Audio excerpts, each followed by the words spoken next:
السلام علیکم ورحمۃ اللہ وبرکاتہ۔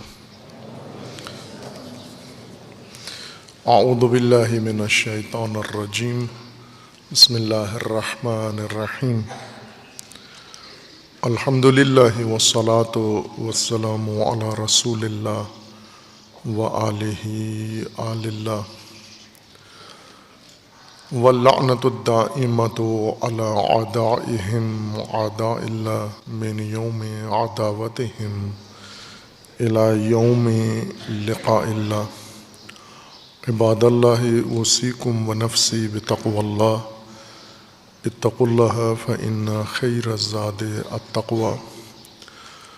بندگان خدا، آپ سب کو اور اپنے نفس کو تقوی الہی کی وصیت کرتا ہوں، تقوی الہی کی نصیحت کرتا ہوں، تقوی الہی کی جانب دعوت دیتا ہوں اور تاکید کرتا ہوں کہ اپنی زندگی تقوی کے مطابق بسر کریں، تقوی کے زیر سایہ زندگی گزاریں اور تقوی کی بنیاد پر نظام زندگی قائم کریں۔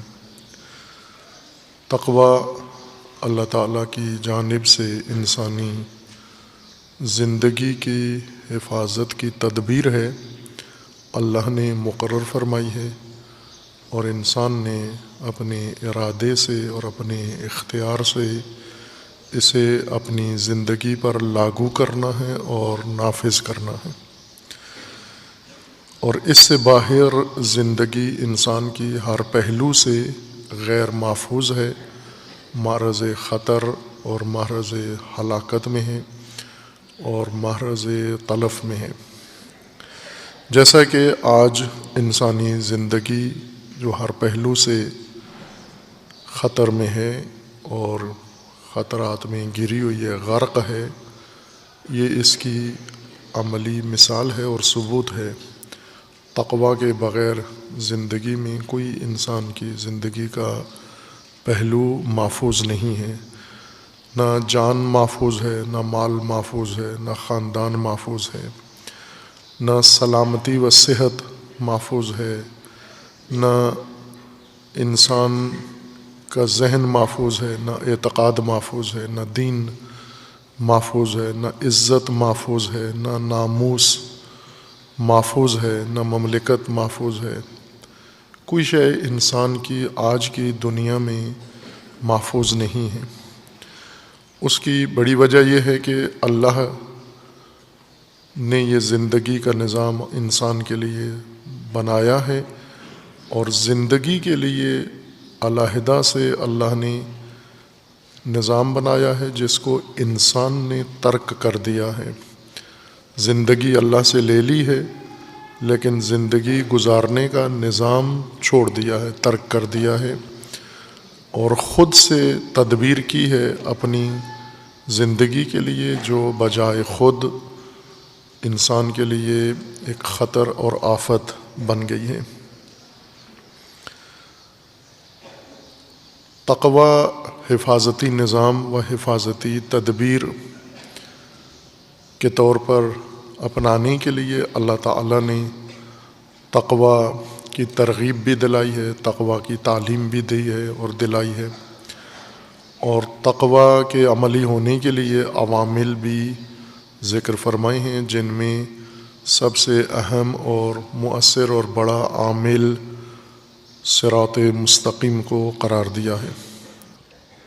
تقوی کا سب سے بڑا عامل، مؤثر عامل صراط مستقیم ہے۔ صراط مستقیم کی دو مرحلوں میں ہمیں معرفت کی ضرورت ہے۔ ایک صراط مستقیم کا معنی، مطلب، مفہوم، اور دوسرا صراط مستقیم کا مصداق، زمینی مصداق، عملی مصداق، عینی مصداق ہر نسل کے لیے۔ آج کے انسان کے لیے صراط مستقیم کا مصداق آج کے زمانے میں معلوم ہونا چاہیے اس کو۔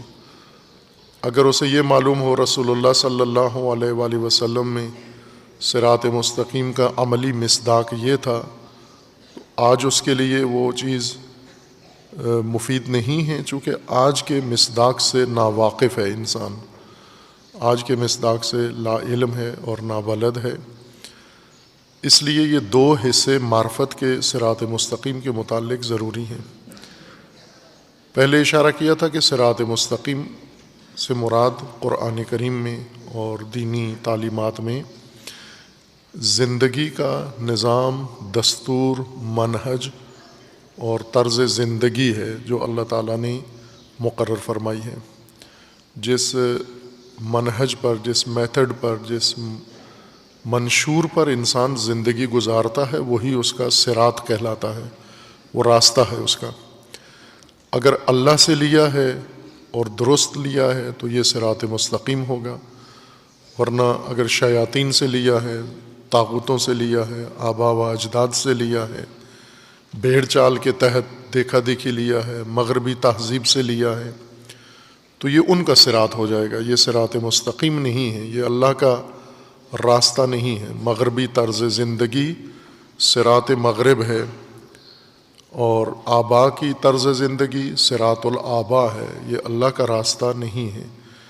اسی طرح ہندی تہذیب کے تحت زندگی گزارنا یہ صراط الہند ہے، صراط الہندوستان ہے، یہ اللہ کا راستہ نہیں ہے، صراط مستقیم نہیں ہے۔ اور جتنے بھی انسان نے اور جیسے قبائلی طرز زندگی ہے اور جاہلیت کی طرز زندگی ہے، یا بے بند و باری ہے، لاابالیت کی زندگی ہے، یہ سب زندگیاں جو اس وقت نمونے موجود ہیں اور ان کے مطابق معاشروں میں زندگیاں گزر رہی ہیں، یہ صراط مستقیم نہیں ہے۔ صراط مستقیم ہر روز اور ہر لمحے آپ کی زندگی کس منشور، کس دستور، کس آئین اور کس طریق و منہج کے مطابق گزرتی ہے، وہ آپ کا اصل صراط زندگی ہے۔ یہ صراط زندگی پھر کئی حصوں میں بٹ جاتا ہے اپنے منبع کے لحاظ سے کہ آپ نے لیا کہاں سے ہے یہ صراط زندگی، آیا کہاں سے ہے صراط زندگی، دیا کس نے ہے آپ کو یہ صراط زندگی۔ اگر اللہ کی جانب سے ہے اور مستند ہے، نہ کہ منسوب ہو اللہ کی طرف، بلکہ مستند ہو، اللہ نے جو رسول بھیجے ہیں ان کے طریق سے ہمیں یہ راستہ ملا ہو، تو صراط مستقیم کہلاتا ہے۔ آج موجودہ نسل کے لیے صراط مستقیم مصداقی طور پر واضح ہونا چاہیے، یعنی جب آپ خاندان تشکیل دیتے ہیں تو صراط مستقیم کے مطابق، اس دستور کے مطابق تشکیل دیں جو اللہ نے مقرر فرمایا ہے۔ بچوں کی تربیت پرورش کرنی ہے، اس دستور کے مطابق کریں۔ تعلیم صراط مستقیم کے ایک واضح حیثیت تعلیم ہے انسان کی، کہ ہم سب تعلیم میں شوق رکھتے ہیں، رغبت رکھتے ہیں، ہمارے والدین ہمیں ترغیب دلاتے ہیں تعلیم کے لیے، لیکن کون سی تعلیم؟ صراط مستقیم کی تعلیم پہچانے کہ کون سی ہے، پھر وہ حاصل کرے تو صراط مستقیم پر ہیں۔ اسی طرح معیشت ہے، تجارت ہے، معاشرت ہے، روابط ہیں، یہ سارے زندگی کے عملی پہلو ہیں، اور ان عملی پہلوؤں میں صراط مستقیم مشخص ہو، ہمیں معلوم ہو کہ یہ تعلیم صراط مستقیم کے مطابق ہے، یہ تعلیم صراط طاغوت کی ہے، یہ تعلیم صراط شیطان کی ہے، یہ تعلیم صراط آبا کی ہے، یہ تعلیم صراط مغرب ہے، یہ تعلیم صراط مستکبرین ہے۔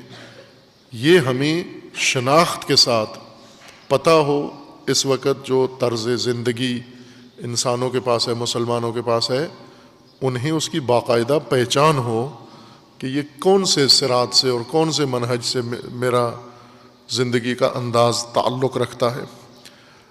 کسی بھی طرز کی زندگی گزار کے نماز پڑھ لینے کو ہم صراط مستقیم کہہ دیتے ہیں، کسی بھی طرح سے تعلیم حاصل کر کے ساتھ نیکی کر کے اس کو صراط مستقیم کہہ دیتے ہیں۔ آپ ہر مسلک اپنی رسم مذہبی بجا لا کر تشخیص یہ دیتا ہے کہ یہ صراط مستقیم ہے، چونکہ رسومات انجام دیتا ہے۔ رسومات سے صراط مستقیم معین نہیں ہوتا، طرز زندگی جو اپنایا ہوا ہے وہ بتاتا ہے کس صراط پر ہو۔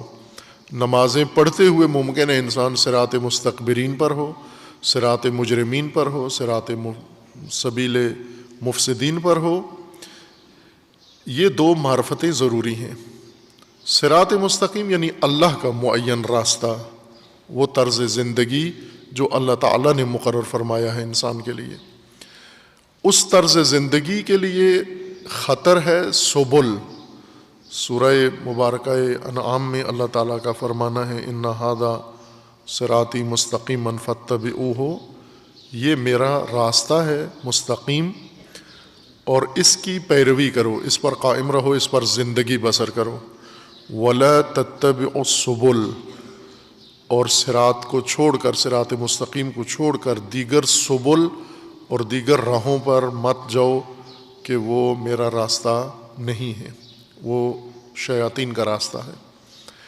قرآن کریم میں پھر ایک ایک کر کے ان سبل کی تشریح کر دی گئی ہے کہ کون سے سبل ہیں انسان کی زندگی کو خطرے میں ڈالنے والے اور تباہ کرنے والے۔ ان میں ایک راستہ سورہ یونس میں آیا 89 میں اللہ تعالیٰ نے بیان فرمایا ہے، جس کی پیروی نہیں کرنی، جو سبیل ہلاکت کا سبیل ہے، شیطانی سبیل ہے، تباہی کا سبیل ہے۔ سورہ مبارکہ یونس میں اللہ تعالیٰ کا فرمانا ہے قال قد اجیبت دعوتکما فاستقیما ولا تتبعان سبیل الذین لا یعلمون۔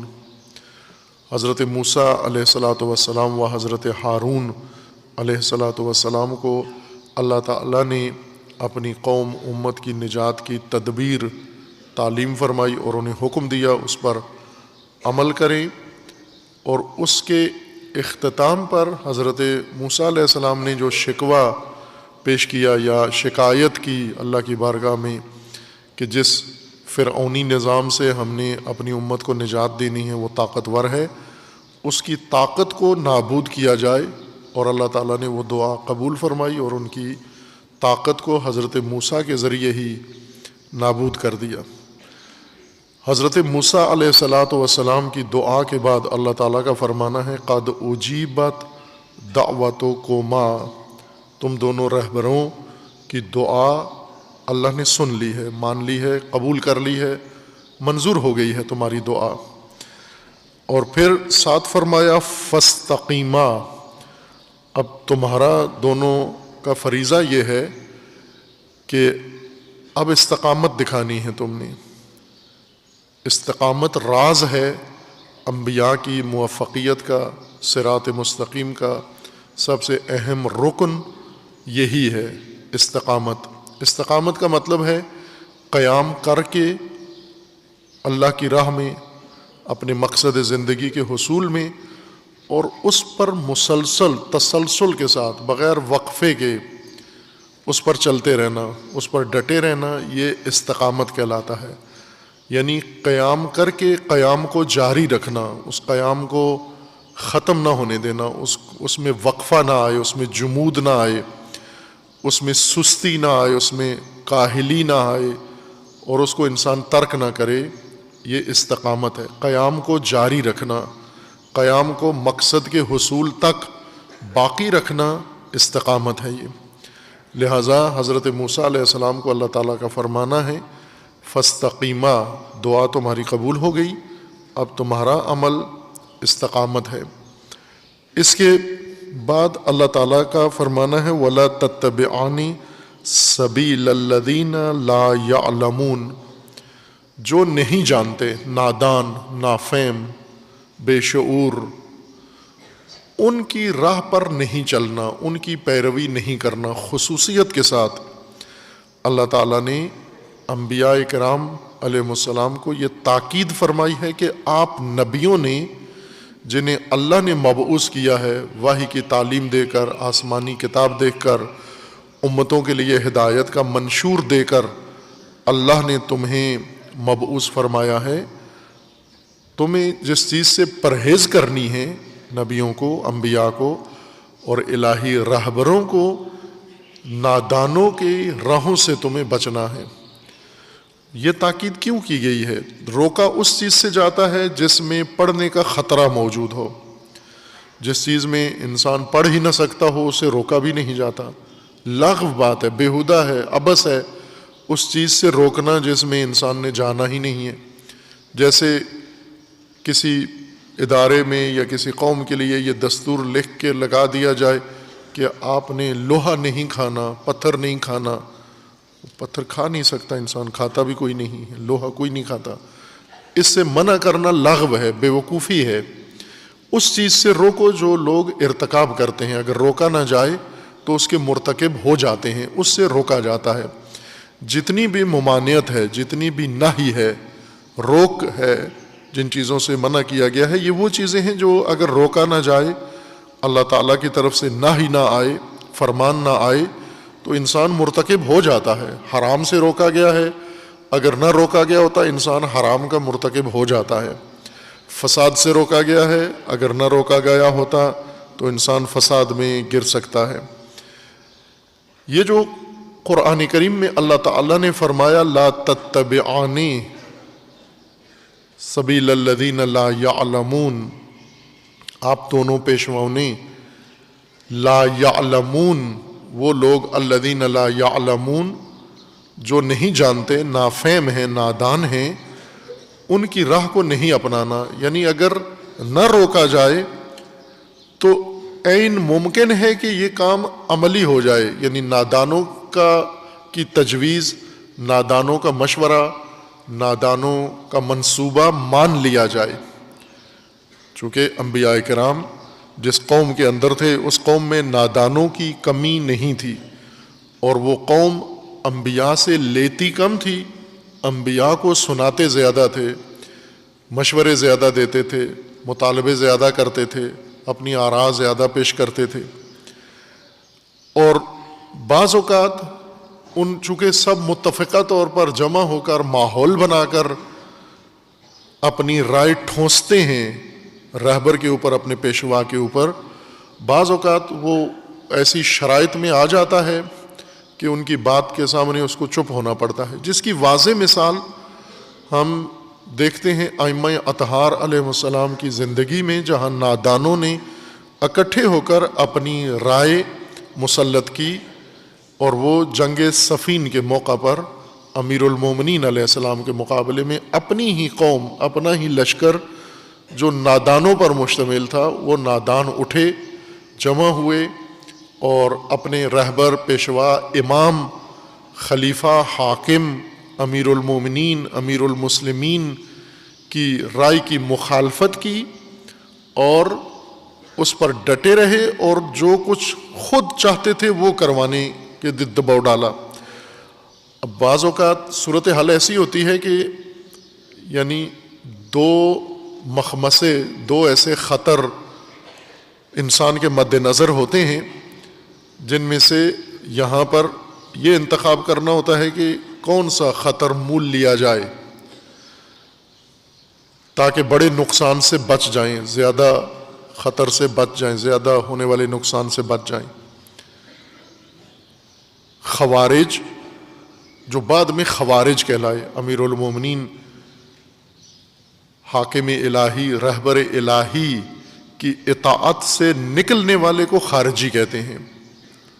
جو بغاوت کرے، تمرد کرے، حاکم الہی، ولی امر، ولی مسلمین، ولی مومنین، جو اللہ کی طرف سے صاحب ولایت ہے، اس کی اطاعت سے نکلنا خارجیت ہے. یہ خوارج اللہ کا انکار نہیں کرتے تھے، مانتے تھے، رسول اللہ کی نبوت کو مانتے تھے، خاتمیت کو مانتے تھے، نمازیں پڑھتے تھے اور دوسروں سے زیادہ پڑھتے تھے.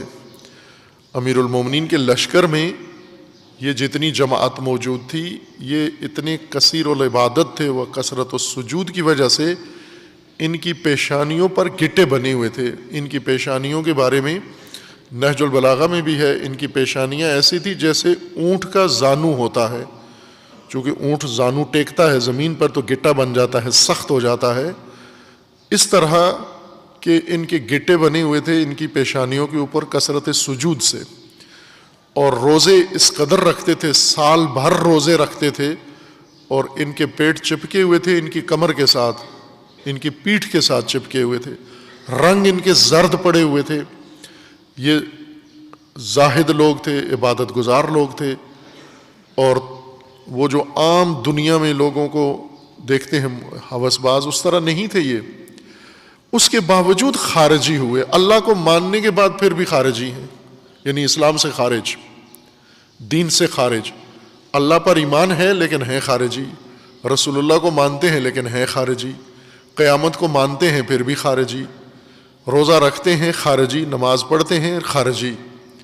یہ کون سی چیز ہے جو انسان کو یہ سارا دین اپنانے کے بعد بھی دین سے خارج قرار دیتی ہے؟ وہ اللہ کی طرف سے مقرر حاکم ولی کی اطاعت کو ترک کرنا، اس کے خلاف بغاوت کرنا، اس کا انکار کر دینا، اس سے انسان خارجی بن جاتا ہے۔ یہ خوارج وہ لوگ تھے۔ یہ انہوں نے امیر المومنین علیہ السلام کے مقابلے میں آ گئے۔ جنگ صفین میں ماجرا معلوم ہے سب کو تاریخی لحاظ سے کہ جنگ صفین پہلے سے ایک باغی گروپ کی بغاوت کو کچلنے کے لیے حاکم اسلامی نے، حاکم الہی نے، خلیفہ مسلمین نے اور امیر المومنین نے یہ جنگ شروع کی، لڑی، تاکہ شام کے اندر جو بغاوت شروع ہوئی ہے حاکم وقت کے خلاف، اس بغاوت کو کچلنے کے لیے۔ وہ بغاوت ابھی مکمل طور پر کچلی نہیں گئی، نئی بغاوت امیر المومنین کے لشکر میں پیدا ہوئی، اور وہ خوارج کی بغاوت تھی۔ انہوں نے ان باغیوں کے خلاف لڑنے سے انکار کر دیا، انہوں نے مکر کیا، ہیلا کیا، قرآن نیزوں پہ اٹھایا، اور یہ اس قرآن کے دھوکے میں آ کر انہوں نے کہا کہ اب یہ جنگ شامیوں کے خلاف، معاویہ کے لشکر کے خلاف جائز نہیں ہے، چونکہ بیچ میں قرآن آ گیا ہے، انہوں نے قرآن کو حاکم قرار دیا ہے۔ امیر المومنین علیہ السلام نے ان کو سمجھایا، ان کو بتایا کہ یہ چال ہے، یہ مکر ہے، یہ فریب ہے، اور تم بعد میں پشیمان ہو جاؤ گے، لیکن لا یعلمون ما الذین لا یعلمون، نادان ہوتا ہی اس وجہ سے ہے، نادان کو اس کو سمجھ نہیں ہوتی، سمجھتا بھی نہیں ہے۔ آپ جتنا بھی اس کو سمجھائیں، امیر المومنین جیسا فصیح و بلیغ امام بھی اگر ان کو سمجھائے اور خود بنفس نفیس سمجھائے، بغیر کسی واسطے کے سمجھائے، پھر بھی نادان نہیں سمجھتا، اسی کو نادان کہتے ہیں۔ انہوں نے اصرار کیا کہ یہ جنگ ختم ہو، اور وہ ان کے دباؤ پر ختم کرنا پڑی۔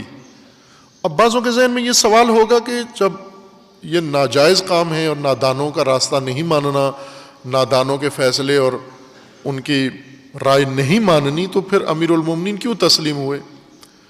ان کی نہ مانتے، نہ ماننے کی صورت میں نتیجہ یہ ہوتا کہ امیر المومنین کی سپاہ کے آپس میں جنگ شروع ہو جاتی، دو لشکر آپس میں لڑ پڑتے، ایک لشکر اکثریت جو خوارج بن گئے اور ایک اقلیت جو امیر المومنین کے ساتھ تھے، یہ آپس میں لڑ کے یہ دونوں گروہ ایک دوسرے کو ختم کر دیتے، اور وہ اصل باغی طاغی جس کے خلاف یہ معرکہ شروع ہوا تھا وہ محفوظ ہو جاتا، اور اس کا مقصود بھی یہی تھا کہ یہ آپس میں لڑ کے ایک دوسرے کو ختم کر دیں، جیسا کہ آج ہو رہا ہے۔ جو کام امیر المومنین نے نہیں ہونے دیا وہ آج شروع ہو گیا، آپس میں لڑ کر ایک دوسرے کو ختم کریں، تاکہ باغی طاغی و طاغوت اپنی مسندوں پر قائم رہیں۔ مسلمان عملاً وہ کام کر رہے ہیں جو امیر المومنین نے انہیں نہیں کرنے دیا۔ وہاں پر وہ مصلحت یہ تھی کہ اصل نظام ہی قربان ہو جاتا اگر اس ایک شک کو ملحوظ خاطر رکھا جاتا کہ نادانوں کی رائے پر نہیں چلنا۔ خوب نادانوں کے مقابلے میں آ کے یہ نادان اٹھ کے کھڑے ہو کے جنگ شروع کرتے، اور یہ دونوں لشکر یہیں پر ختم ہو جاتے، اور اصل طاغوت وہاں تاریخ میں حق بجانب ہو گئے کہ یہ تو آپس میں ایک دوسرے کو انہوں نے مار دیا، ہمارا اس میں کوئی دخل نہیں ہے۔ خوب یہ مثال ہے جو عملاً ہوئی۔ امیر المومنین نے جنگ بند کرنے سے ان کو روکا، لا یعلمون کو، الذین لا یعلمون۔ پھر اس کے بعد انہوں نے دباؤ ڈالا، اصرار کیا، وہ جنگ روکنا پڑی۔ جنگ روک دینے کے بعد انہوں نے تحکیم کا سوال اٹھایا کہ اب فیصلے کے لیے حکم مقرر کیا جائے، ثالث مقرر کیے جائیں، ایک ثالث شامیوں کی طرف سے، ایک ثالث کوفہ کی جانب سے، امیر المومنین کی جانب سے ہو۔ امیر المومنین نے پھر اس کی مخالفت کی کہ یہ تحکیم کا موقع و مورد نہیں ہے، لیکن چونکہ نادان 12,000 کے قریب لشکر تھا اور مسلح، اور جنگ کے دوران شامیوں کے خلاف میدان جنگ میں یہ سب کچھ ہو رہا تھا، جس صورتحال میں یہ انجام پا رہا تھا وہ غیر معمولی صورتحال تھی، اس لیے امیر المومنین نے پھر تحکیم کہا ٹھیک ہے آپ اصرار کرتے ہو تو تحکیم کر لیتے ہیں، لیکن تحکیم میں ہمارا نمائندہ وہ ہوگا جو امیر المومنین مقرر کریں گے۔ انہوں نے پھر انکار کیا اور اپنا نمائندہ ٹھونسا امیر المومنین پر، اور وہ نمائندہ گیا کوفہ کی جانب سے، شام کی جانب سے عمرو بن عاص، اور کوفہ کی جانب سے موسیٰ اشعری۔ یہ دو شخصیات نے بیٹھ کر اپنے اپنے سسٹم کی نمائندگی کی، اور نتیجتاً کوفی نمائندہ دھوکے میں پھر آ گیا۔ شام کے نمائندے نے اس سے اقرار لے لیا، امیر المومنین کو خلافت سے معزول کر دیا، اور معاویہ کی خلافت کا دونوں نے اعلان کر دیا۔ اور اس طرح پھر خوارج کو احساس ہوا کہ ہمارے ساتھ دھوکہ ہو گیا ہے، الذین لا یعلمون۔ اور پھر اس کے بعد جب یہ دھوکہ ہو گیا تو اب امیر المومنین کو پھر گھیر لیا الذین لا یعلمون نے، نادانوں نے کہا کہ اب آپ توبہ کریں۔ امیر المومنین کو کہا کہ آپ توبہ کریں۔ کس بات پہ توبہ کریں؟ انہوں نے کہا کہ چونکہ آپ نے کفر کیا ہے، نعوذ باللہ، اسلام سے خارج ہو گئے ہیں، توبہ کریں۔ کیوں آپ نے تحکیم قبول کی، کیوں نمائندہ بھیجا، اور کیوں مذاکرات پہ راضی ہوئے، اور قرآن کے مطابق فیصلہ نہیں ہوا، تحکیم پہ کیوں راضی ہوئے؟ یہ خود کروا کے اور خود ہی امیر المومنین کو مجبور کرنے لگے کہ اب آپ توبہ کریں۔ خوب یہ وہ جگہ تھی کہ یہاں پھر انہیں روکنا پڑا اس حد سے آگے، یعنی جو چیز امیر المومنین بچانا چاہ رہے تھے وہ اس میں لا یعلمون قطعاً تیار نہیں تھے یہ کام کرنے کے لیے، اور آخرکار خود یہ ایک باغی گروہ بن گیا، اور شامی بغاوت سے پہلے اس کو کچلنا پڑا، اور ایسا ہی ہوا۔ امیر المومنین نے آخرکار فتنہ خوارج کو کچل دیا۔ یہ مثال ہے کہ بعض اوقات لا یعلمون ایسی صورتحال پیدا کر دیتے ہیں، ایسے حالات پیدا کر دیتے ہیں جس میں اللہ کی طرف سے منسوب پیشوا، نبی یا امام، وہ ان لا یعلمون کے سامنے ممکن ہے تسلیم ہو جائیں، جس کی مثال تاریخ کے لحاظ سے دی ہے، اور بھی بہت ساری ہیں۔ رسول اللہ صلی اللہ علیہ وآلہ وسلم کو کئی دفعہ ان لا یعلمون نے گھیرا اور اپنی بات منوانا چاہی، اور قرآن کریم میں یہ ہے کہ اگر اللہ کی نصرت نہ ہوتی اور اللہ کی ناہی نہ آتی تو جی ویسا یہ لا یعلمون بھی اپنی رائے ٹھونس دیتے وہاں پر، اور ان کے فیصلے کے مطابق عمل ہو جاتا۔ متعدد آیات ہیں جن میں لا یعلمون کی یہ خواہش، یہ ہوس قرآن نے بیان کی ہے کہ وہ چاہتے ہیں اپنی آراء ٹھونسیں رسول اللہ صلی اللہ علیہ وآلہ وسلم پر۔ لا یعلمون کے راستے کو نہیں اپنانا، نہ امت نے اپنانا ہے، نہ رہبر نے اپنانا ہے، نہ خواص نے اپنانا ہے، نہ عوام نے اپنانا ہے۔ یہ منہی عن ہے، نہی ہے، اس کے بارے میں سخت ممانعت ہے اور حرام ہے۔ جب نہی آ جاتی ہے تو نہی کا مقصد یہ ہوتا ہے، مطلب یہ ہوتا ہے کہ یہ چیز ممنوع ہے، حرام ہے، اگر مرتکب ہو گئے جرم ہے، معصیت ہے، نقصان علیحدہ ہوگا اور جرم علیحدہ ہوگا۔ یہ دو قسم کے اثر پڑتے ہیں ان کاموں کے اوپر، ایک کو اصطلاح میں کہتے ہیں وضعی اثر ہے، اور ایک اس کا اثر جو انسان کے اوپر پڑتا ہے وہ جرم کا اثر ہے۔ بعض کام جب آپ کرتے ہیں، مرتکب ہوتے ہیں، تو دو سزائیں یا دو خمیازے بھگتنا پڑتے ہیں. ایک اپنے عمل سے نقصان کر دیتے ہیں جس کی تلافی کرنا ہوتی ہے، اور دوسرا مجرم بن جاتے ہیں اور اس جرم کی وجہ سے ایک مجرمانہ سزا بھی اس کے لیے متعین ہوتی ہے. دو سزائیں، جو نقصان کیا ہے وہ بھی پورا کرو اور ساتھ ہی سزا بھی بھگتو، جیل بھی بھگتو، کوڑے بھی کھاؤ، یا اس سے بڑھ کر بھی سزا ہے، جہنم بھی جانا ہے. یہ ان گناہوں میں سے ہے، ان جرائم میں سے ہے جس سے آپ نظام کو ناکام بھی بنا دیں گے، مملکت کا نقصان کریں گے، قوم کو بھی نابود کر دیں گے سبیل الذین لا یعلمون پر چل کر، اور مجرم علیحدہ بن جاؤ گے، جہنم میں علیحدہ جاؤ گے. یہ مجرمانہ کام آپ کا شمار ہوگا.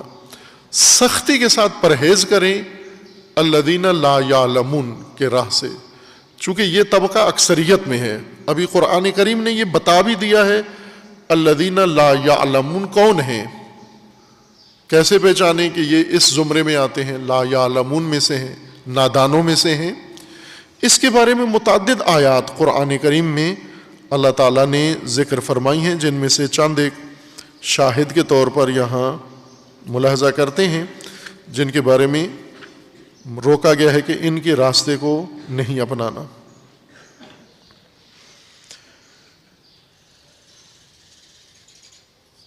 لا یعلمون کون ہیں؟ ایک سورہ بقرہ میں آیا 13 میں اللہ تعالیٰ نے واضح طور پر طبقاتی پہچان کروا دی لا یعلمون کی. لا یعلمون سورہ بقرہ کی آیا کے مطابق اذا قیل لہم، جب کہا جاتا ہے اس گروہ سے، اس طبقے سے کہ آپ بھی ایمان لے آؤ، مان لو جس طرح سے دوسرے لوگ مانے ہیں، تو اس کے جواب میں یہ تکبر اپنا ظاہر کرتے ہیں، اپنی برتری ظاہر کرتے ہیں، اپنی دانائی ذکر کرتے ہیں. اور یہیں پر قرآن کریم نے ان کے بارے میں یہ حکم دیا ہے کہ یہ لا یعلمون ہیں. وَإِذَا قِيلَ لَهُمْ آمِنُوا كَمَا آمَنَ النَّاسِ، آپ بھی اسی طرح مان لو جس طرح لوگ مانتے ہیں، لوگوں کی طرح آپ بھی تسلیم ہو جاؤ. اس کے جواب میں کہتے ہیں قَالُوا أَنُؤْمِنُ كَمَا آمَنَ السُّفَهَاءُ، کیا ہم بھی یہ بیوقوفوں کی طرح ماننا شروع کر دیں؟ لوگ تو بیوقوف ہیں اگر مان رہے ہیں. خوب آج تجربہ کر لیں آپ، اللہ کا نظام، امامت کا نظام، ولایت کا نظام، لوگوں کے سامنے قرآن کا نظام پیش کریں اور انہیں کہیں کہ جس طرح دیگر لوگ مانتے ہیں آپ بھی مان لو. کہیں گے یہ لوگ تو بیوقوف ہیں، تو ہم بھی ان کے پیچھے چل کر ہم بھی ماننا شروع کر دیں. وَإِذَا قِيلَ لَهُمْ آمِنُوا كَمَا آمَنَ النَّاسِ قَالُوا أَنُؤْمِنُ كَمَا آمَنَ السُّفَهَاءُ، بیوقوفوں کی طرح ہم ایمان لے آئیں. یعنی اپنے آپ کو بڑا دانا سمجھتے ہیں. الا انہم ہم السفہاء ولکن لا یعلمون. یہ احمق صفی حقیقت میں یہ ہیں جو اللہ کے نظام کو نہیں مانتے، اور جو مانتے ہیں انہیں بیوقوف سمجھتے ہیں. اصل میں بیوقوف یہ ہیں، صفی یہ ہیں. آپ اپنے ملک میں، اپنی قوم میں، اپنے علاقے میں، اپنے شہر میں، اپنے محلے میں بیوقوف دیکھنا ہے کون ہے. قرآن بتا رہا ہے بیوقوف وہ ہے جو اللہ کے نظام کو نہ مانتا ہو اور اللہ کے نظام کے ماننے والوں کو بیوقوف سمجھتا ہو. قرآن کی نظروں میں یہ بیوقوف ہے سب سے بڑا. الا انہم ہم السفہاء، یہ معیارات ہیں دین کے، عملی زندگی کے، صراط مستقیم کے پیمانے و اصول ہیں. ہم عموماً بیوقوف سمجھتے ہیں جس نے مثلا بال نہ کٹوائے ہوئے ہوں، خط نہ بنوایا ہوا ہو، کپڑے نہ دھوئے ہوئے ہوں، اس قسم کے لوگوں کو ہم سمجھتے ہیں یہ بیوقوف لوگ ہیں. لیکن جو نفع کما رہا ہو، تجارت کر رہا ہو، سود کھا رہا ہو، حرام کھا رہا ہو، جھوٹ بولتا ہو، اسے سمجھتے ہیں یہ تو بڑا دانا انسان ہے، یہ بڑا زیرک و بابصیرت انسان ہے. قرآن سے پوچھیں بیوقوف کون ہے؟ بیوقوف وہ ہے جو اللہ کے نظام کو نہ مانتا ہو، ایمان نہ لاتا ہو، اور ایمان لانے والوں کو بیوقوف سمجھتا ہو، اور قرآن کا فرمان ہے یہ بے وقوف ہیں، ولیکن لا یعلمون، یہ اصل میں نادان ہیں، لا یعلمون یہ ہیں۔ انہیں کسی معاملے میں دخیل مت کرو، نہ کسی سماجی مسئلے میں، نہ دینی مسئلے میں، نہ سیاسی، نہ معاشرتی مسائل میں، کہ عموماً ہم دعوت دے کر لا یعلمون کو کاٹ دے کر بلاتے ہیں، چن کے نادان ڈھونڈ کے لاتے ہیں، احمق، یعنی جو اللہ کے نظام پہ بالکل ایمان نہیں رکھتا، جو اللہ کے نظام کی طرف راغب نہیں ہے، رجحان نہیں رکھتا۔ ہمارے معاشرے کی پرسنالٹی ہے، چونکہ اس کے پاس منصب ہے، یا اس کے پاس دولت ہے، یا اس کی کوئی شہرت ہے، اس احمق کو بڑی اہمیت کے ساتھ، احترام کے ساتھ لا کر آپ اس سے رائے مانگتے ہیں۔ قرآن فرماتا ہے یہ نادان ہیں، لا یعلمون ہیں یہ۔ اسی طرح لا یعلمون میں سورہ بقرہ کی آیا 78 میں ہی ایک اور نمونہ قرآن کریم نے ذکر کیا، کس کو لا یعلمون کہتے ہیں؟ جن سے آپ نے پرہیز کرنی ہے، جن سے دور رہنا ہے، جن سے اجتناب کرنا ہے، جن کی آراء، جن کے کتابیں، جن کے مطالب، جن کے فتاویٰ نہیں لینے آپ نے، جیسے رسول اللہ نے، جیسے اللہ تعالیٰ نے رسول اللہ کو بھی فرمایا، اللہ تعالیٰ نے حضرت موسیٰ کو بھی فرمایا کہ اے موسیٰ استقامت دکھاؤ، اپنی قوم کی آزادی کے لیے اقدام کرو، اور لا تتبعان سبیل الذین لا یعلمون، ان سے دور رہنا ہے تم نے۔ یہ کسی بھی منصب پر ہو سکتے ہیں، لا یعلمون کسی بھی رینک پر فائز ہو سکتے ہیں، کوئی بھی اس کا عہدہ ہو سکتا ہے، لیکن ہے لا یعلمون ہے یہ۔ اس کے لیے سورہ بقرہ آیا 78 میں اللہ تعالیٰ کا فرمانا ہے وَمِنْهُمْ أُمِّيُّونَ لَا يَعْلَمُونَ الْكِتَابَ إِلَّا أَمَانِيَ وَإِنْهُمْ إِلَّا يَظُنُّونَ۔ وَمِنْهُمْ أُمِّيُّونَ، ان میں سے اہل کتاب میں سے کچھ امی ہیں، منہم امیون لا یعلمون الکتاب، ویسے اپنا تعارف انہوں نے اہل کتاب کے نام سے کروایا ہوا ہے، یعنی تورات کے ماننے والے، انجیل کے ماننے والے، یا قرآن کے ماننے والے ہیں۔ نام انہوں نے اپنا مفسر قرآن، حافظ قرآن، قاری قرآن، شیخ القرآن، کوئی بھی اپنا عنوان رکھ لیا ہوگا۔ ہم اپنی نسل کی مثال دیں، چونکہ قرآن کریم نے جس پیرائے میں ہمیں سمجھانے کی کوشش کی ہے وہ پیرایا اہل کتاب کا ہے، لیکن جس کو ہدایت کی جا رہی ہے، جس نسل کو، جس طبقے کو، وہ ہم ہیں، مسلمان ہیں، تو لہٰذا ہم اپنی مثالیں اس کے سامنے رکھ کر مطلب کو سمجھیں۔ کچھ ان میں امی ہیں، لا یعلمون الکتاب الا امانیہ، کچھ امی ہیں۔ امی کا مطلب ہوتا ہے سے ہے، امی سے ہے، ماں کو کہتے ہیں، امی مادرزاد، ماں جایا، امی مادرزاد، یعنی جو ماں سے پیدا ہوا ہے اور ابھی اس کے پاس ماں کے علاوہ، ماں سے جو وراثت لی ہے، سرمایہ لیا ہے، اس ماں کے ورثے کے علاوہ اس کے پاس کچھ بھی نہیں ہے۔ ابھی اس نے کوئی تعلیم نہیں لی، کوئی مکتب نہیں اپنایا، کوئی کمال کا درجہ طے نہیں کیا، کوئی اضافہ نہیں ہوا، پیدائش والے دن سے ابھی تک ویسا ہی ہے ماں سے جب پیدا ہوا تھا، جس طرح سے خالی تھا ایسے آج بھی ہے۔ جیسے قرآن کریم نے فرمایا کہ اللہ تعالیٰ نے تمہیں اپنی امہات کے بطون سے پیدا کیا ہے، کیا تھے تم؟ لا تعلمون شیئا الذی اخرجکم من بطون امہاتکم لا تعلمون شیئا، اللہ نے تمہیں اپنی ماں کے شکم سے پیدا کیا ہے، رحم مادر سے پیدا کیا ہے۔ کس حالت میں؟ اس حالت میں کہ لا تعلمون شیئا، بالکل خالی، کورا صفا، پیپر وائٹ، کچھ بھی نہیں تھا، کوئی علم، کوئی معلومات، کسی قسم کا کمال کچھ بھی نہیں تھا، بالکل ایک دانی کی طرح، ایک خمیر کی طرح، پیڑے کی طرح پیدا ہوئے جس میں کچھ بھی نہیں تھا تم۔ اب تم نے ایک ایک کر کے حاصل کرنا ہے۔ امی کس کو کہتے ہیں؟ امی اس کو کہتے ہیں جو ماں سے پیدا ہوا، پیدا ہو کے شیر خارگی کا مرحلہ طے کر آیا، ویسا ہی تھا جیسے پیدا ہوا، لا تعلمون شیئا. اسی طرح کورا، اور پھر چلتا گیا، بچہ ہوا، چلنا پھرنا شروع کیا، ویسا ہی ہے. پھر اس کے بعد جوان ہوا، ویسا ہی ہے، بوڑھا ہو گیا، سب کچھ ہو گیا، صاحب اولاد بھی ہو گیا ہے. عقل و شعور اس کا وہی ہے جیسے ماں سے پیدا ہوا تھا.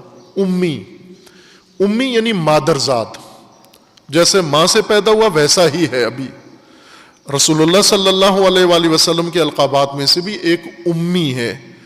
اس کا مطلب بھی یہی ہے. امی یعنی رسول اللہ نے ماں سے پیدا ہوئے تو کسی مکتب میں تعلیم حاصل نہیں کی، کسی معلم کے پاس نہیں گئے جیسے بعض قصے داستانیں بیان کیے جاتے ہیں.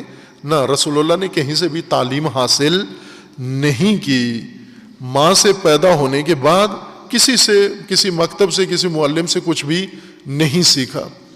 اب جو کچھ ان کے پاس ہے، یعنی جو بچہ ماں سے پیدا ہوا اور کسی کے پاس پڑھنے کے لیے نہیں گیا، آج اس پر وحی نازل ہوتی ہے، آج اس کے پاس علوم کے خزانے ہیں، آج اس کو اللہ تعالیٰ نے اسرار عالم، حقائق ہستی سارے بتا دیے ہیں.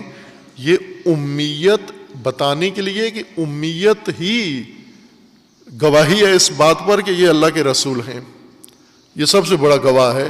چونکہ مکہ والوں نے تو دیکھا ہوا تھا کہ ہم نے تو انہیں کسی کے پاس پڑھتے ہوئے نہیں دیکھا، کسی سے سیکھتے ہوئے نہیں دیکھا، کسی سے کچھ لیتے ہوئے معلومات انہیں نہیں دیکھا.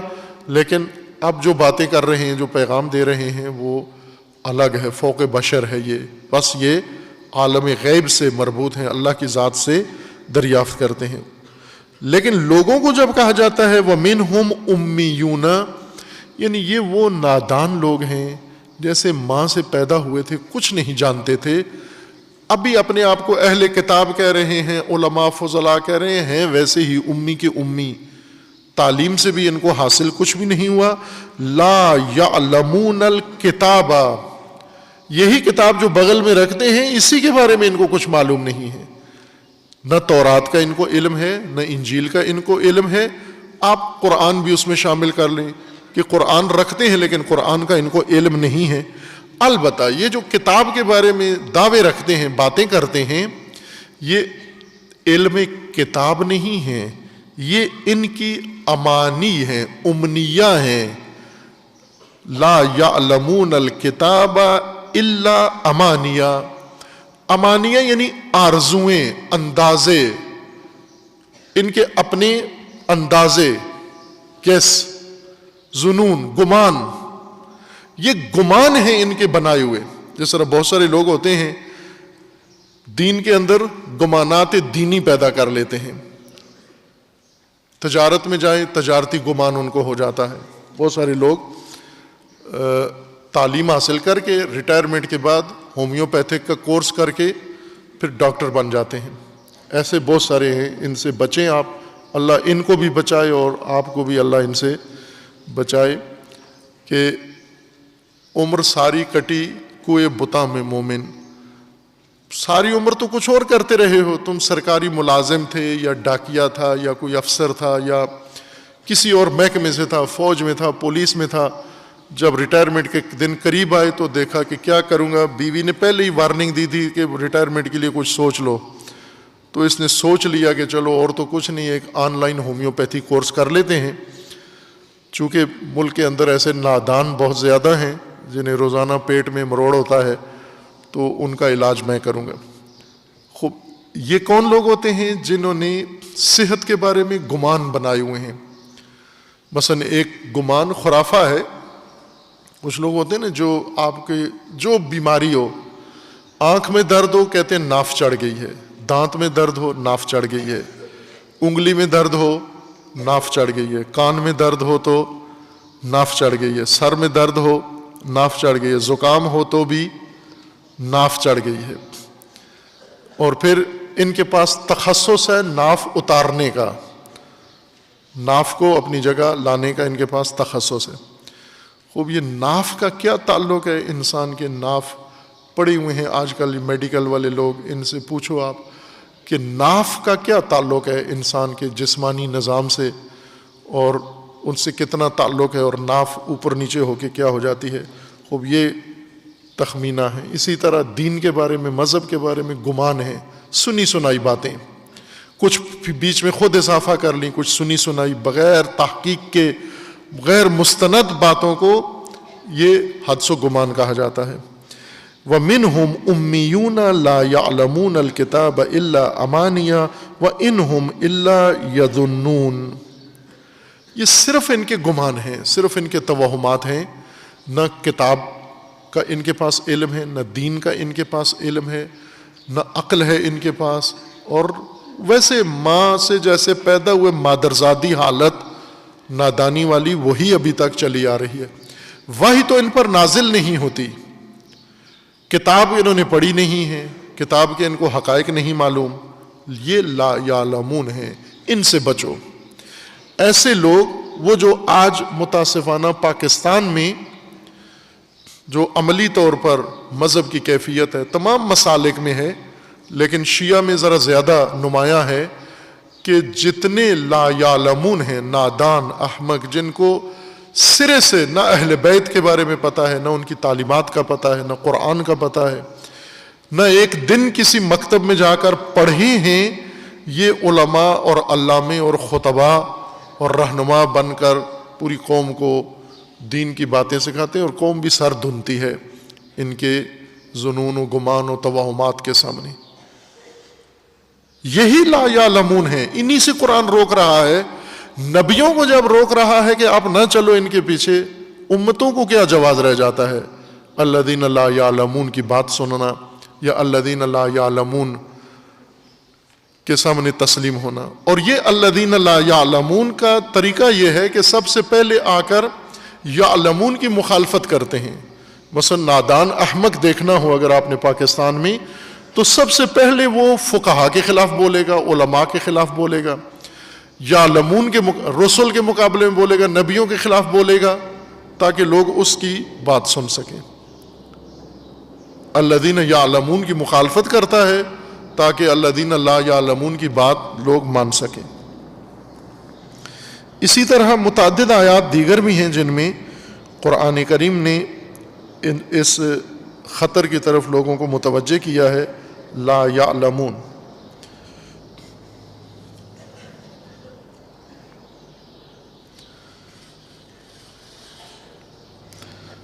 سورہ انعام، سورہ انعام میں آیا 37 میں وَقَالُوا لَوْلَا نُزِّلَ عَلَيْهِ آیَةٌ مِّن رَبِّهِ قُلْ إِنَّ اللَّهَ قَادِرٌ عَلَىٰ أَن يُنَزِّلَ آیَةً وَلَٰكِنَّ أَكْثَرَهُمْ لَا يَعْلَمُونَ. یہ پورا ماجرا ہے، اب اس سے کاٹ کر صرف اصل مطلب بیان کر رہا ہوں کہ لا یعلمون کون ہیں. لا یعلمون وہ ہیں جو یہ کہتے ہیں کہ اگر یہ اللہ کے نبی ہیں تو پھر جیسی آیت ہم کہتے ہیں وہ کیوں نہیں نازل ہوتی ان کے اوپر. یعنی ہم کہتے ہیں ابھی یہ آیت نازل ہو، ابھی یہ معجزہ کر کے دکھائیں، یہ فرمان اللہ کی طرف سے ہماری آنکھوں کے سامنے نازل ہو، اگر ان کے اوپر یہ آیت نازل ہو تو ہم انہیں مان جائیں گے. قل ان اللہ قادر علی ان ینزل آیۃ. اللہ کی قدرت میں ہے، اللہ نازل کر سکتا ہے. ولیکن اکثرہم لا یعلمون، لیکن یہ اکثریت ان کی لا یعلمون ہیں، یہ نادان ہیں، نافہم ہیں سارے. اب یہ اکثر لا یعلمون، اکثریت یعنی جمہور، اکثریت جمہور کی جو بنیاد ہے، جمہوریت کی بنیاد اکثریت ہے، اور اکثریت قرآن کریم میں لا یعلمون کے زمرے میں ہے. اکثرہم لا یعلمون، اکثر الناس لا یعلمون و اکثرہم لا یعلمون. طبقات میں بھی اکثر لا یعلمون ہیں، انسانوں میں بھی اکثر لا یعلمون ہیں. اکثریت کو لا یعلمون میں شمار کیا ہے. خوب اسی لا یعلمون سے پوچھو حاکم کون ہے، فرمانروا کون ہے، حق کیا ہے. ریفرینڈم کروا لو، عوام سے ریفرینڈم کروا لو حق کیا ہے. یعنی لا یعلمون سے پوچھ لو درست کیا ہے، دین ٹھیک ہے یا نہیں ہے، کتاب خدا ٹھیک ہے یا نہیں ہے، امامت کا نظام ٹھیک ہے یا نہیں ہے. یہ لا یعلمون سے پوچھ لو. الٹ بالکل اللہ کے نظام کے الٹ جا کر کھڑے ہو گئے ہیں. اللہ کا فرمانا ہے کہ لا تتبعان سبیل الذین لا یعلمون، ان کا مت ان کی پیروی کرنا۔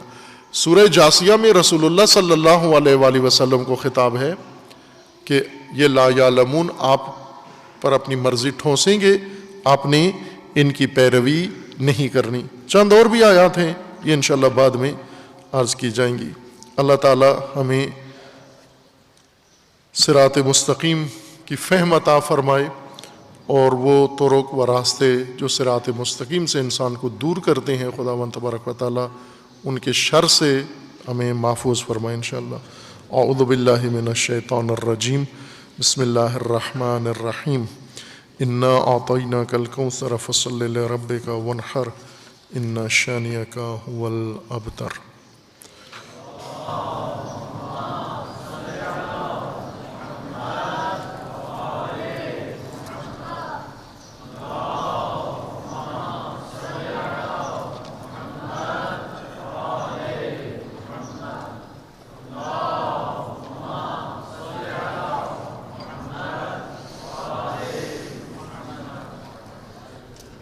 اعوذ باللہ من الشیطان الرجیم، بسم اللہ الرحمن الرحیم۔ الحمد للہ والصلاة والسلام علی رسول اللہ وآلہ آل اللہ، سیما علی امیر المؤمنین علی ابن ابی طالب علیہ الصلاۃ والسلام، وفاطمۃ الزہرا سیدۃ النساء العالمین، والحسن والحسین سیدی شباب اہل الجنہ وصبطی الرحمہ، وعلی ابن الحسین ومحمد ابن علی وجعفر ابن محمد وموسیٰ ابن جعفر وعلی ابن موسیٰ ومحمد ابن علی وعلی ابن محمد والحسن ابن علی والحجۃ ابن الحسن القائم المنتظر المہدی، حجج اللہ علی عبادہ و امناؤہ فی بلادہ، واللعن علی اعدائہم اجمعین من الآن الی قیام یوم الدین۔ عباد اللہ اوصیکم ونفسی بتقوی اللہ، اتقوا اللہ فإن خیر الزاد التقوی۔ بندگان خدا، آپ سب کو اور اپنے نفس کو تقوی الہی کی وصیت کرتا ہوں، تقوی الہی کی نصیحت کرتا ہوں، تقوی الہی کی جانب دعوت دیتا ہوں، و تاکید کرتا ہوں کہ اپنی زندگی تقوی کے مطابق گزاریں، تقوی کے مطابق زندگی بسر کریں، تقوی کے زیر سایہ زندگی بسر کریں۔ تقوی حفاظتی تدبیر ہے، دنیا و آخرت کے شرور سے، آفات سے، بلیات سے انسان کو محفوظ رکھتی ہے یہ تدبیر۔ تقوی کے قیام کے لیے، با تقوی ملت کی تشکیل کے لیے، با تقوی مومن و معاشرہ بنانے کے لیے اللہ تعالیٰ نے اہتمام فرمایا ہے، اور اس اہتمام کا ایک اہم پہلو یوم الجمعہ، اس کے آداب، فرائض اور خصوصیت کے ساتھ صلاۃ الجمعہ ہے، نماز جمعہ ہے۔ نماز جمعہ فروغ تقوی و ترویج تقوی کا سب سے بڑا ذریعہ مومنین کے لیے قرار دیا گیا ہے، لیکن یہ عظیم ہدایت کا منبع جو اللہ نے مقرر فرمایا ہے، شبہات کا شکار ہو کر باعث بنا ہے، یہ شبہات باعث بنے ہیں کہ امت محروم ہے برکات نماز جمعہ سے۔ ان شبہات کو برطرف کرنے کے لیے شہید ثانی رحمۃ اللہ علیہ نے جو زحمات فرمائی ہیں، ان میں ایک کتاب ہے ان کی صلاۃ الجمعہ، جو ہمارے زیر بحث ہے، جس میں شہید ثانی نے یہ موقف اختیار کیا ہے کہ نماز جمعہ واجب ہے آیات قرآن اور صحیح السند و تام الدلالت روایات کی روح سے جو معصومین علیہ السلام سے مروی ہیں۔ ان روایات و آیات کے مطابق نماز جمعہ مطلقہ واجب ہے، اور مطلقہ سے مراد یہ ہے کہ عیناً واجب ہے و تعیناً واجب ہے، ہر انسان پر واجب ہے، اور ہر ظہر جمعہ کو جمعہ ہی واجب ہے، اور ہر زمانے کے لیے واجب ہے، خواہ زمانہ حضور رسول اللہ ہو، خواہ زمانہ حضور امام معصوم ہو، یا خواہ یہ عصر غیبت معصوم ہو، جیسا تشیع کے اندر اعتقاد پایا جاتا ہے۔ کسی زمانے کی تفریق کے بغیر نماز جمعہ یکساں طور پر واجب ہے۔ اس کے لیے مرحوم شہید نے روایات بھی پیش کی ہیں اور آیات سے بھی استدلال کیا ہے۔ اس استدلال پر یہ اشکال ہوا ہے کہ آپ نے دعویٰ کیا ہے کہ یہ روایات و آیات مطلق ہیں، علی الاطلاق وجوب بیان کر رہی ہیں، یعنی بغیر کسی شرط کے مشروط طور پر نماز جمعہ واجب نہیں ہے، غیر مشروط طور پر واجب ہے، نہ کسی زمانے کے ساتھ مشروط ہے اور نہ اذن امام کے ساتھ اور نہ حضور امام کے ساتھ مشروط ہے، ہر زمانے کے مومنین کے لیے واجب ہے۔ اس پر اعتراض یہ کیا گیا ہے کہ اگرچہ جو روایات آپ نے پیش کی ہیں یہ مطلق ہیں، لیکن مطلق کا قانون یہ ہے کہ جب کوئی دوسری دلیل آ جائے، شرط بیان کر دے، تو یہ مطلق دلیل اس مشروط دلیل سے مقید ہو کر اور مشروط حکم میں تبدیل ہو جاتی ہے۔ اس کا اطلاق اپنی جگہ قائم نہیں رہتا، بلے اگر جواب میں مقابلے میں کوئی مشروط دلیل نہ آئے جو اس مطلق واجب کی قید یا شرط بیان کر رہی ہو، پھر یہ مطلقہ واجب رہے گا، ورنہ مشروط ہو جائے گا۔ اور ایسی روایات موجود ہیں جن میں یہ شرط بیان کی گئی ہے کہ نماز جمعہ امام معصوم کے ہونے سے مشروط ہے یا امام معصوم کے اذن سے، نصب کرنے سے، جس کو امام معصوم نے نصب کر دیا ہو اس کے ہونے سے مشروط ہے۔ اب شہید یہ پوچھتے ہیں کہ کہاں ہیں وہ روایات جن سے آپ نے یہ شرط استفادہ کی ہے، جو ان روایات کے اطلاق کو مقید کر رہی ہیں یا مشروط کر رہی ہیں، وہ کون سی ادلہ ہیں؟ اعتراض کرنے والوں نے یہ کہا ہے کہ یہی جو آپ نے بیان کی ہیں 8-10 روایات، انہی میں 2 روایات ایسی ہیں جو اذن امام کے ساتھ جمعہ کو مشروط قرار دے رہی ہیں اور حضور امام کے ساتھ مشروط قرار دے رہی ہیں۔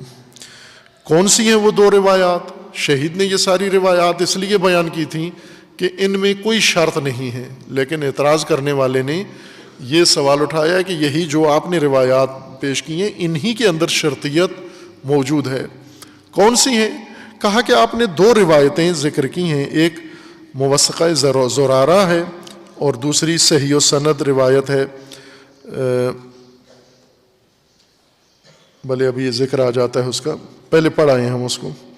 ان دونوں کے اندر یہ اشتراط کی دلیل موجود ہے۔ وہ کیا ہیں؟ ان میں یہ ہے، زرارہ نے عبد الملک سے امام باقر علیہ السلام سے یہ روایت نقل کی ہے کہ امام علیہ السلام نے زرارہ کو کہا ہے، مثلو کا یہلک ولم یصلی فریضۃ فرضہ اللہ تعالی۔ امام باقر علیہ السلام نے زرارہ کو، اپنے شاگرد کو کہا، زرارہ افسوس ہے تیرے جیسا آدمی اگر ہلاک ہو جائے نماز جمعہ ترک کرنے کی وجہ سے، ایسا فریضہ ترک کرنے سے تیرے جیسا شخص ہلاک ہو جائے تو اس پر بہت افسوس ہے، یہ نہیں ہونا چاہیے۔ تو راوی کہتا ہے میں نے پوچھا قلت کیف اصنع، پھر کیا کروں، کیا کریں ہم تاکہ ہلاک نہ ہوں؟ امام علیہ السلام نے فرمایا قال صلوا جماعتا، یعنی صلاۃ الجمعہ۔ امام نے فرمایا کہ جماعت کے ساتھ نماز پڑھو، نماز جمعہ قائم کرو تاکہ ہلاکت سے بچو۔ اس میں امام علیہ السلام نے اذن دیا ہے زرارہ کو، یہی اذن ہے، یہ روایت بتا رہی ہے کہ اذن ہو تو آپ نماز پڑھ سکتے ہیں نماز جمعہ، اور زرارہ کو تھا، باقیوں کو نہیں دیا امام نے۔ زرارہ کو وقت کہا کہ تیرے جیسے آدمی کو نماز جمعہ پڑھنا چاہیے، تجھے اذن ہے نماز جمعہ پڑھنے کا، لیکن باقیوں کو نہیں کہا امام نے کہ انہیں بھی اذن ہے یا نہیں ہے، انہیں اذن نہیں تھا، وہ ان کے لیے واجب نہیں۔ زرارہ کو اذن دے دیا کہ تجھے نماز جمعہ پڑھنا ہے اور تیرے جیسا بندہ ہلاک نہیں ہونا چاہیے۔ یہ انہوں نے استدلال کیا ہے۔ شہید اس کا جواب دیتے ہیں کہ یہ اعتراض صحیح نہیں ہے، عالمانہ نہیں ہے۔ ایک طالب علم کو بھی پتہ ہے کہ یہ اعتراض نہیں بنتا۔ اس کی وجہ یہ ہے کہ یہ روایات مطلق ہیں، اور جو آپ پیش کر رہے ہیں کہ یہ اذن شمار ہوتا ہے، اذن نہیں ہے۔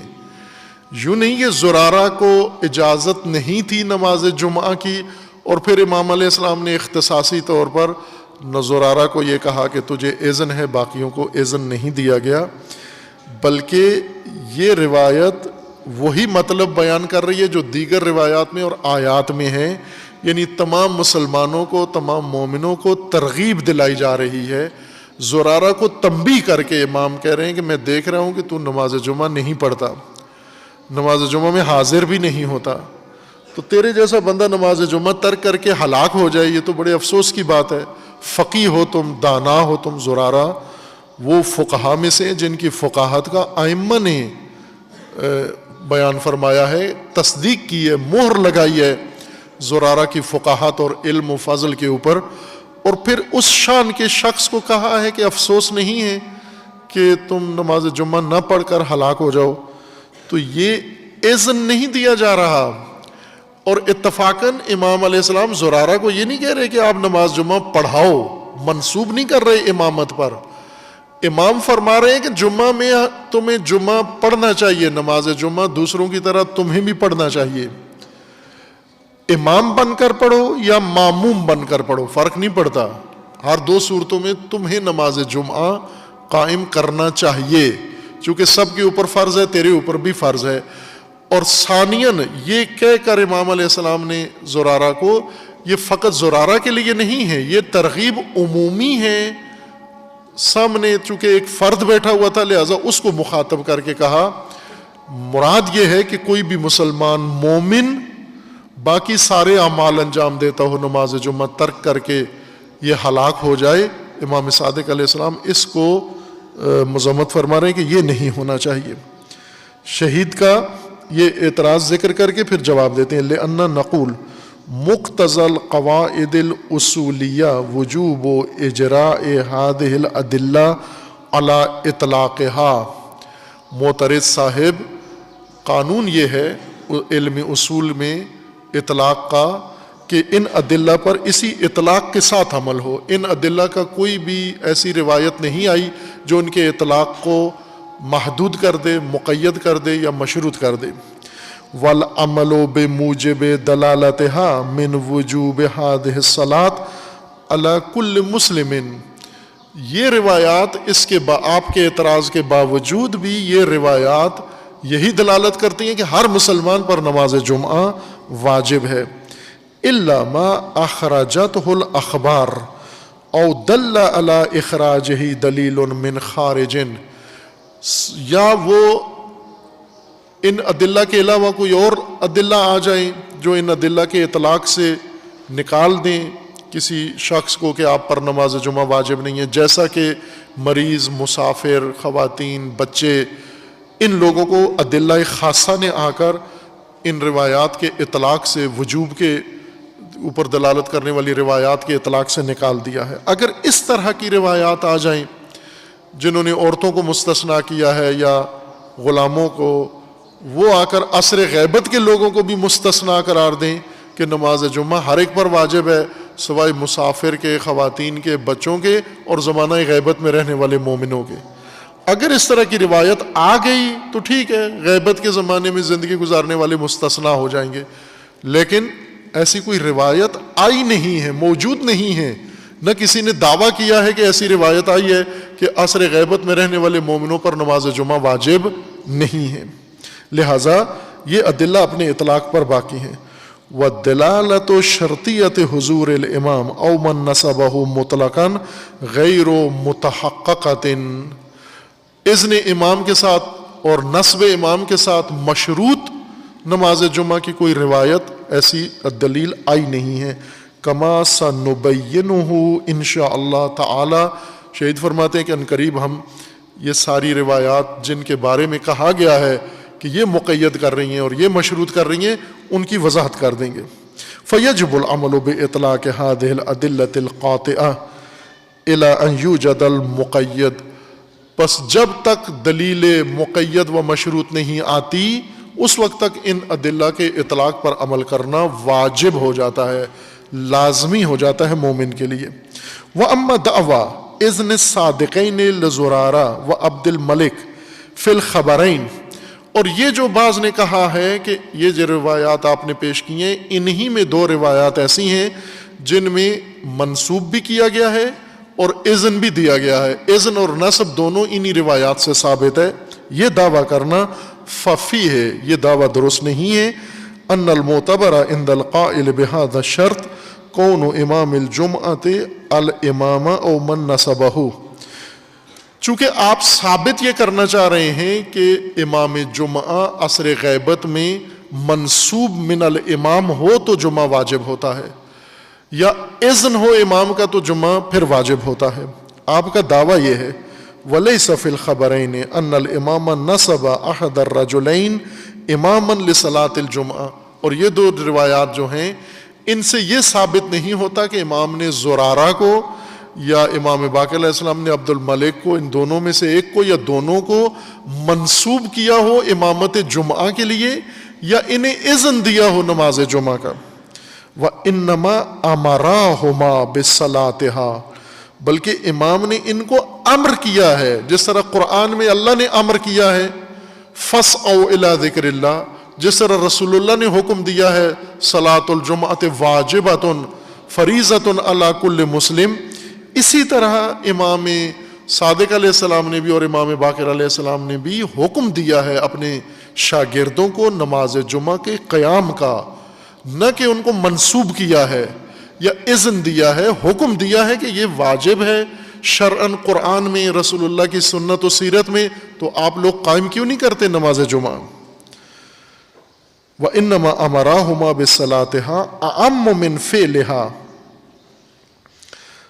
لَهَا إِمَامَيْنِ أَوْ مُؤْتَمَّيْنِ، یعنی دونوں صورتوں میں تم پر نماز جمعہ واجب ہے، امام بن کر پڑھو تو بھی واجب ہے، اور اگر معموم بن کر پڑھو تو بھی جمعہ تم پر واجب ہے۔ امام علیہ السلام زرارہ اور عبد الملک کو یہ نہیں کہہ رہے کہ تم حتماً امام بنو، بلکہ یہ فرمایا کہ جمعہ قائم کرو، امام ہو تو بھی معموم ہو تو بھی، اس کا ذکر نہیں کیا کس حیثیت سے جمعہ قائم کرو، جمعہ تم پر واجب ہے نماز جمعہ، یہ فرمایا ہے امام نے۔ وَلَيْسَ فِي الْخَبَرَيْنِ زِيَادَةٌ عَلَىٰ غَيْرِهِمَا مِنَ الْأَوَامِرِ الْوَاقِعَةِ بِهَا مِنَ اللَّهِ تَعَالَىٰ وَرَسُولِهِ صلی اللہ علیہ وآلہ وسلم وَالْأَئِمَّةِ علیہم السلام لِسَائِرِ الْمُكَلَّفِينَ، دیگر مکلفین کے اوپر جیسے واجب ہے نماز جمعہ، اسی طرح امام علیہ السلام زرارہ اور عبد الملک کو بھی کہہ رہے ہیں کہ ان کی طرح تم پر بھی ویسے ہی واجب ہے۔ ان کے لیے کوئی اضافی خصوصیت ان روایات میں عام مومنین سے ہٹ کر ذکر نہیں کی جا رہی ہے۔ فَإِنْ كَانَ هَذَا كَافِيًا فِي الْإِذْنِ فَلْتَكُنْ، اگر اس کو آپ اذن سمجھتے ہو کہ یہ امام کی طرف سے اذن ہے نماز جمعہ کا، تو پھر زرارہ کے ساتھ مخصوص نہیں ہے، یہ اذن تمام مومنین کو عصر غیبت قیامت تک آنے والوں کو اذن دے دیا امام نے، اگر اس کو اذن کہہ رہے ہو تم۔ فَإِنْ كَانَ هَذَا كَافِيًا فِي الْإِذْنِ فَلْتَكُنْ تِلْكَ الْأَوَامِرُ كَافِيَةً، اگر یہ اذن ہے تو پھر یہ جتنے نماز جمعہ کے قیام کے حکم ہیں، اوامر ہیں، یہ سب اذن ہو جائے، کافی ہیں۔ وَيَكُونُ كُلُّ مُكَلَّفٍ جَامِعٍ لِشَرَائِطِ الْإِمَامَةِ مَعْدُونًا فِيهَا مِنْهُمْ، پس جو شخص بھی امامت نماز جمعہ کی شرائط رکھتا ہے امام صادق علیہ السلام کی طرف سے، اس کو اذن ہے، اگر یہ اذن سمجھ رہے ہو آپ۔ شہید کا یہ فرمانا ہے ہمارے نزدیک یہ اذن بھی نہیں ہے، اور امامت کے منصب پر زرارہ کو نصب بھی نہیں کیا جا رہا، بلکہ زرارہ نماز جمعہ نہیں پڑھتے تھے، امام علیہ السلام کے علم میں آیا کہ ہمارا یہ لائق شاگرد، یہ فاضل شاگرد یہ نماز جمعہ نہیں پڑھتا۔ آگے بات آئے گی کیوں نہیں پڑھتے تھے، شیعہ اس زمانے میں ائمہ کے حضور کے زمانے میں کیوں نہیں پڑھتے تھے؟ آج کل اس لیے نہیں پڑھتے کہ امام موجود نہیں ہیں، اس وقت بھی نہیں پڑھتے تھے جب امام موجود تھے۔ اب اس کی میں وجہ بیان کروں، اس وقت کیوں نہیں پڑھتے تھے؟ اس وقت نہیں پڑھتے تھے کسی اور وجہ سے، آج نہیں پڑھتے کوئی اور دلیل بنا لی ہے۔ امام علیہ السلام کو جب علم ہوا کہ یہ زرارہ کیوں نہیں پڑھتے، ایک واضح سی وجہ تھی کہ چونکہ نماز جمعہ پڑھاتے تھے بنو امیہ کے منسوبین، بنو امیہ کے والی ہر علاقے کا گورنر بنو امیہ کا، وہ جو ظالم ستمگر جبار لوگ تھے وہی جمعہ پڑھاتے تھے. اور امامیہ میں امام کی عدالت شرط ہے، نماز جماعت کے لیے بھی نماز جمعہ کے لیے بھی. چونکہ یہ امام عادل نہیں ہوتے تھے اس لیے یہ نہیں جاتے تھے ان کی نماز میں. امام کو علم ہوا کہ یہ زرارہ بالکل نماز پڑھتے ہی نہیں ہیں، نماز جمعہ میں حاضر بھی نہیں ہوتے، اس لیے ان کو تنبیہ کی کہ حیف ہے، افسوس ہے تیرے جیسا فقیہ انسان نماز جمعہ ترک کرنے کی وجہ سے ہلاک ہو جائے، جایا کرو نماز جمعہ میں. اگر یہ اذن ہے تو پھر یہ سب مومنوں کے لیے اذن ہے. او کل مکلف مطلقا معذونا فی فعلها ولو بالایتام بغیرہ کما یقتضیہ الاطلاق. اگرچہ یہ کسی اور کے پیچھے جا کر نماز جمعہ قائم کر لے یہ اذن شمار ہو جائے گا. اذ لا فرق فی الشرع بین الامر الخاص والعام من حیث العمل بمقتضاہ وذالک هو المطلوب. امام شہید ثانی فرماتے ہیں کہ حکم بصورت عمومی تمام مکلفین ایھا الناس یا ایھا الذین آمنوا کہہ کر ہو یا ایک مومن کو حکم دیا جائے تو دونوں کے اندر حکم عمومیت ہی رکھتا ہے، اس میں کوئی فرق نہیں ہے. وَأَيْضًا فَأَمْرُهُمَا علیہم السلام لِرَجُلَيْنِ وَرَدَ بِطَرِيقٍ يَشْمِلُ الرَّجُلَيْنِ وَغَيْرِهَا مِنَ الْمُكَلَّفِينَ أَوْ مِنَ الْمُؤْمِنِينَ كَقَوْلِهِ صَلُّوا جَمَاعَةً. شہید فرماتے ہیں کہ انہی روایات کے اندر قرینہ موجود ہے کہ امام علیہ السلام عمومی حکم دے رہے ہیں. چونکہ امام نے صیغہ جم کے ساتھ کہا ہے صلو، زرارہ کو کہہ رہے ہیں صلو، زرارہ ایک آدمی ہے، امام کہہ رہے ہیں صلو یعنی تم سب شیعہ سب صلو جماعتاً نماز جمعہ پڑھا کرو. وقول زرارہ حسنا ابو عبداللہ علیہ السلام علی صلاۃ الجمعہ. اور زرارہ کا کہنا ہے کہ امام صادق علیہ السلام نے ہمیں بہت تاکید کے ساتھ مائل کیا، راغب کیا نماز جمعہ کے قیام پر. اور جب امام علیہ السلام نے بہت تاکید کی کہ نماز جمعہ قائم کرو، اور امام علیہ السلام نے جب کہا انما انیتو، جب زرارہ نے کہا کہ اس کا مطلب ہے ہم آپ کے پیچھے نماز جمعہ پڑھیں، امام صادق علیہ السلام سے پوچھا کہ یہ جو آپ اتنی تاکید کر رہے ہیں اور ہمیں تنبیہ کر رہے ہیں کہ ہم نماز جمعہ کیوں نہیں پڑھتے، پڑھا کریں، یعنی کل نماز جمعہ ہے ہم کل آ جائیں آپ کے پیچھے نماز پڑھنے. امام علیہ السلام نے فرمایا نہ، انما انیتو عندکم، میرا یہ کہنا ہے کہ تم خود اپنے ہاں اپنے شہروں میں نماز جمعہ پڑھو، نہ کہ میرے پیچھے پڑھنے ہو، اپنے ہاں نماز پڑھو جا کر.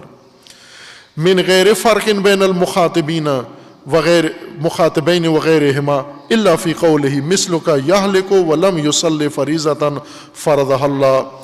فرق نہیں ہے، مخاطب ہو یا کوئی بھی ہو، نماز جماعت پڑھو. صلو جماعتاً، نماز جمعہ کو جماعت کے ساتھ قائم کرو. وذلك امر خارج عن موضع الدلاله ولا تقدير اختصاص المخاطبين. فظاهر روایت زرارہ انهم كانوا بحضرته جماعة ولم يعين احدا منهم للامامة ولا خصه بالامر والحث. زرارہ کی روایت میں یہ قرینہ موجود ہے کہ زرارہ کے علاوہ بھی کافی ایک بڑا گروہ بیٹھا ہوا تھا اور ان سب کو امام کہہ رہے تھے کہ صلو جماعتاً، تم سب کو چاہیے نماز جماعت پڑھو. کسی ایک کو مخاطب کر کے زرارہ یا غیر کو مختص نہیں کیا. وحمل ضمیر الجمع فی کلام زرارہ علی التعظیم لا یناسب المقام. جو نماز جمعہ پڑھنے کا جی نہیں کرتا، موڈ نہیں ہے، انہوں نے کہا کہ امام نے زرارہ فرد واحد تھا، اسی کو کہا صلو. کیوں کہا زرارہ کو صلو جبکہ وہ ایک فرد ہے، اسے کہنا چاہیے تھا صلی. کہا گیا ہے کہ امام نے تعظیم کی ہے، تکریم کی ہے زرارہ کی، احترام زرارہ کے لیے صیغہ جم استعمال کیا ہے. ظاہر ادبیات تھوڑی پڑھی ہوئی ہوتی تو یہ استدلال نہ کرتے یہ اشکال کہ امام تعظیماً نہیں کہتا. امام کو تعظیماً کہا جا سکتا ہے ایسے صیغہ جم، لیکن امام اپنے شاگرد کو تعظیماً صیغہ جم استعمال کرے یہ قانون فصاحت و بلاغت کے خلاف ہے، اور امام نے ایسا نہیں کہا. بلکہ وہ افراد زرارہ اور زرارہ کے علاوہ بھی تھے، ان سب کو کہا کہ صلو جماعتاً. فإن ضمیر الجمع وقع من السائل والمسئول على وجہ ظاہر فی تحقق الجمع کما لا یخفى. یہ ضمیر جو ہے یہ تعظیم کے لیے نہیں ہے اور نہ ہی فصاحت و بلاغت امام اقتضا کرتی ہے کہ اپنے شاگرد کے لیے صیغہ جمع استعمال کریں. مراد یہ تھی کہ وہ شاگردوں کی جو جماعت امام کے ساتھ پاس درس پڑھنے آئی تھی ان کو امام نے یہ درس دیا کہ نماز جمعہ پڑھا کرو، واجب ہے، اور حیف ہے کہ تم لوگ نماز جمعہ ترک کر کے ہلاک ہو جاؤ، یہ افسوس کی بات ہے۔ بس ان روایات کے اوپر کوئی اعتراض وارد نہیں ہے، جو اعتراض کیا گیا وہ اعتراض قبول نہیں ہے یا صحیح نہیں ہے۔ تیسری دلیل قرآن، روایات۔ اب تیسری دلیل جو اجتہاد میں استعمال کی جاتی ہے، اصول عملیہ۔ اصول عملیہ سے شہید ثانی استدلال کرتے ہیں وجوب نماز جمعہ پر عصر غیبت میں تعیناً و عیناً، اسے بعد میں انشاءاللہ بیان کریں گے۔ خداوند تبارک و تعالی ہمیں فہم دین کی توفیق عطا فرمائے، اور پروردگار ان ارکان دین کو سمجھ کر صحیح معنوں میں آداب کے ساتھ اور ان کی شرائط کے ساتھ ان کے قیام کی توفیق اللہ عطا فرمائے انشاءاللہ۔ یہ ایک دعا کے لیے بھی کہا گیا ہے، پریشانی ہے، اس پریشانی کے حل کے لیے مومنین سے التماس دعا کی گئی ہے۔ خداوند تبارک و تعالی جملہ مومنین کے مشکلات، مصائب، پریشانیاں برطرف فرمائے، اور یہ مد نظر دعا اللہ تعالیٰ قبول فرمائے اور ان کی پریشانی برطرف ہو۔ اعوذ باللہ من الشیطان الرجیم، بسم اللہ الرحمن الرحیم، قل هو اللہ احد اللہ الصمد لم یلد ولم یولد ولم یکن له کفوا احد۔